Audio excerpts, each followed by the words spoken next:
So hey guys, welcome back to my video. आज Nifty और bank Nifty दोनों positive में चल रहे हैं। हालांकि वॉलेटिलिटी चालू है, कभी नेगेटिव में भी जा रहे हैं, कभी पॉजिटिव में आ रहे हैं। इलेक्शन है तो वॉलेटिलिटी तो रहेगी।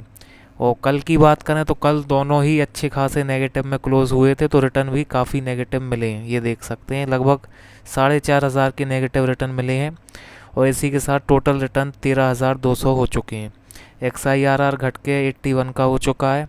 किसने कितने रिटर्न दिए हैं ये देख लीजिए। अभी भी निप्पॉन सबसे आगे है, then Quant, then Motilal, then Parag Parikh सबसे कम। डे चेंजेस देख सकते हैं, आज क्वांट काफ़ी ज़्यादा गिरा, उसके बाद Nippon, then Motilal, then Parag Pareek काफ़ी कम गिरा। तो यही होता है, स्मॉल कैप जब गिरावट आती है तो काफ़ी गिरने लगते हैं, और मिड कैप फिर थोड़ा कम गिरते हैं, लार्ज कैप बहुत कम गिरते हैं। एंड XIRR देख सकते हैं, निप्पॉन का सबसे ज़्यादा है, then Motilal, then Quant, then Parag Parikh. Portfolio analysis देख लीजिए, सारा एलोकेशन इक्विटी में है, कौन से फंड में कितना एलोकेशन है देख सकते हैं। उसके बाद ये सारे सेक्टर्स हैं, ये मार्केट कैप है, एंड ये कंपनीज़ हैं। तो ये थे आज के रिटर्न्स। अलावा ये एक ट्रेड भी मैंने लिया था, 1236 रुपये का प्रॉफिट हुआ है। हालांकि मैं आपको बिल्कुल भी सजेस्ट नहीं करूंगा कि आप यहाँ ट्रेडिंग वगैरह करें। यहाँ पे लोग पैसे कम बनाते हैं और लॉस बहुत ज़्यादा होता है। आप म्यूचुअल फंड में इन्वेस्टिंग करते रहिए, म्यूचुअल फंड में बहुत पैसे बनते हैं, टाइम दीजिए, पैसे बहुत बनेंगे। मेरा देखा देखी यहाँ पे मत आइएगा। मेरा अपना कैपिटल है, मेरा अपना रिस्क एपेटाइट है, आपको मैं बिल्कुल सलाह नहीं दूंगा ट्रेडिंग करने की। ठीक, 3 और 4 तारीख को मैं बड़ी ट्रेड लूँगा। हो सकता है मुझे बड़ा लॉस हो जाए, हो सकता है बहुत बड़ा प्रॉफिट भी हो जाए। तो जो भी होगा मैं 3 और 4 तारीख को आपको बताऊंगा। तो ग्लोबल मार्केट आप अभी भी देख सकते हैं काफ़ी नेगेटिव में है। डो जोन्स का फ्यूचर भी नेगेटिव में चल रहा है, नास्डैक, डो जोन्स कल अच्छी खासी गिरावट के। बट इंडियन मार्केट आज अच्छा परफॉर्म कर रहा है, क्योंकि कल गृह मंत्री अमित शाह जी का एक इंटरव्यू काफ़ी वायरल हुआ, जिसमें उन्होंने बताया कि गिरावट क्यों हो रही है और आने वाले दिनों में क्या हो सकता है।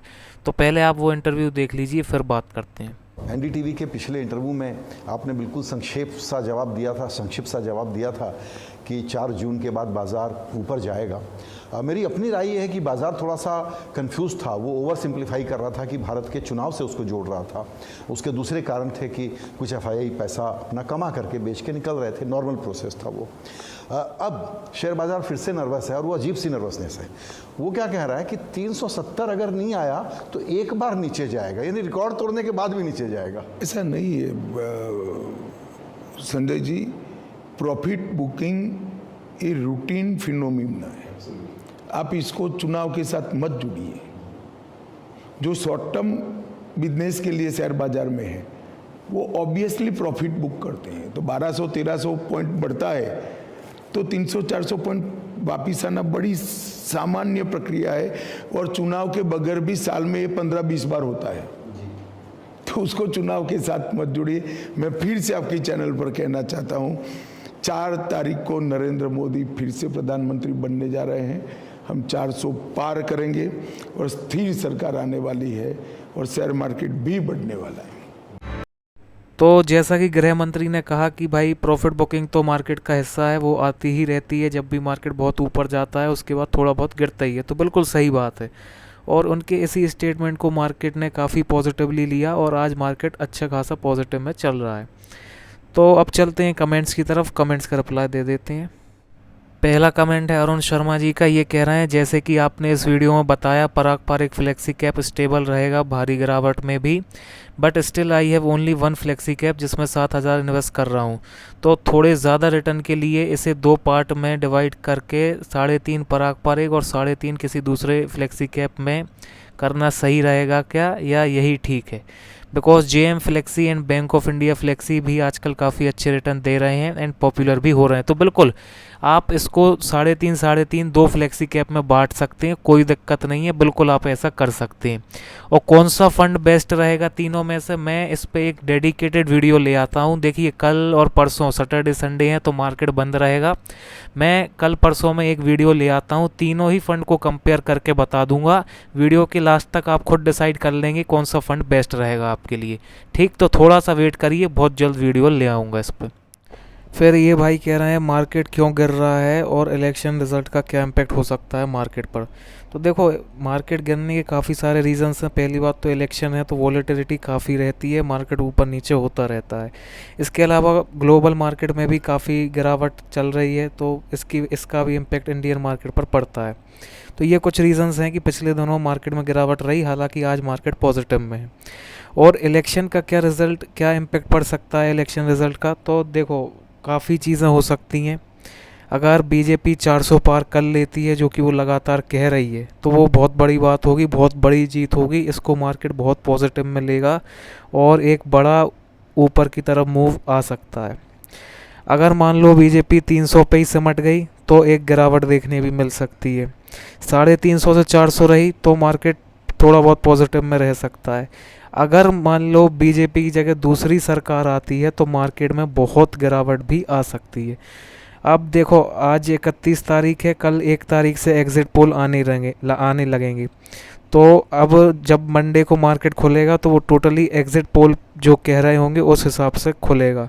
अगर एग्ज़िट पोल में बीजेपी एक तरफा जीतते हुए दिखेगी तो मार्केट अच्छा मूव दिखाएगा ऊपर की तरफ मंडे को, और अगर बीजेपी कम सीटें या हारती हुई दिखेगी तो फिर मंडे को गिरावट आ सकती है। तो अब मंडे टोटली डिपेंड करेगा कि एग्ज़िट पोल क्या कह रहे हैं। ठीक। फिर दिनेश कुमार जी कह रहे हैं पोर्टफोलियो रिव्यू करने के लिए आपका बहुत बहुत धन्यवाद। तो बहुत बहुत वेलकम सर जी। एंड आप पूछ रहे हैं कि निप्पॉन इंडिया स्मॉल कैप का AUM काफ़ी बड़ा है, तो इससे फ्यूचर में दिक्कत परेशानी तो नहीं होगी, क्योंकि कोई लोग बोलते हैं कि फ़ंड साइज़ बड़ा होने से फ़ंड मैनेजर को दिक्कत होती है। तो देखिए, मैंने इस वाली वीडियो में भी समझाया था कि AUM साइज़ मुझे तो नहीं लगता कि कोई दिक्कत देगा। अगर फ़ंड मैनेजर फ़ंड को ही नहीं संभाल पाएगा तो फिर वो फ़ंड मैनेजर क्या काम का। अगर फ़ंड मैनेजर सही है तो वो छोटा फ़ंड बड़ा फ़ंड उसके लिए कोई मैटर नहीं करता।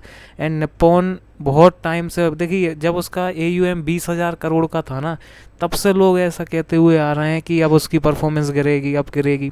20 से 30 हुआ, 40 हुआ, आज 50,000 करोड़ हो चुका है, लेकिन उसकी परफॉर्मेंस में कोई भी गिरावट नहीं आई है। तो उस चीज़ से आप निश्चित रहिए, मुझे नहीं लगता कि परफॉर्मेंस में किसी भी तरह की कोई गिरावट आएगी। आप बेझिझक उसमें कंटिन्यूली इन्वेस्ट कर सकते हैं, कोई दिक्कत की बात नहीं है। ठीक। फिर अम्बरीश भाई कह रहे हैं भाई तुम्हारा पुराना वाला पोर्टफोलियो दिखाओ प्लीज़, एक वीडियो बना के, कब से वो स्टार्ट किए थे।